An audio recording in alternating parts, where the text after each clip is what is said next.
За намайг наран цогт идэг. Гутлын бизнес эрхэлдэг. Гутлын бизнесээ эрхлээд бараг 10 жил болж байна.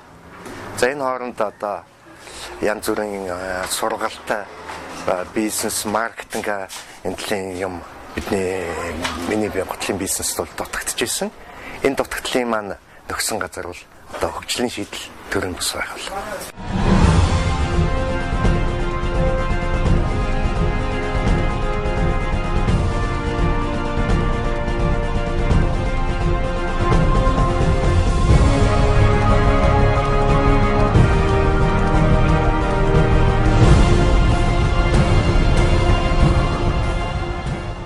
Үйл ажиллагаа эхэлж явж байхдаа энэ хөгжлийн шийдэл төрийн бас байгууллагад бол янз бүрийн үйлчлэгээ авч санхүү тайлан, маркетинг, одоо зах зээлийн одоо судалгаа гэх мэт олон үйлчлэгнүүд авч ирж байсан.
In 2008 онд цогцсон маань 2000 хүн амтай жижиг сум байсан бол өнөөдөр 12-аас 15,000 хүн амтай ийм томоохон сум болж байна. Энэ хөгжлийн шийдэл төрийн бас байгууллага нь бизнес эрхлэгчдэд хэрэгцээтэй байгаа тал дээр нь зөв мөн зөв чадахыг олгосон сургалтуудыг өгч ажилласнаар тодорхой үр дүнд хүрсэн.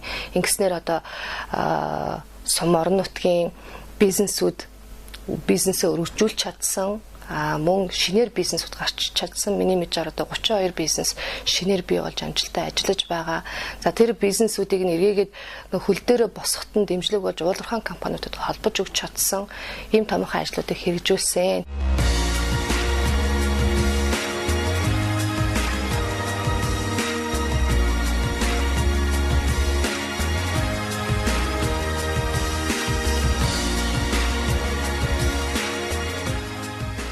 Сүүлийн үед хөгжлийн шийдэл төрийн бас байгууллагатай байгууллагын сургалтаар бол хамтран ажиллаж эхэлсэн.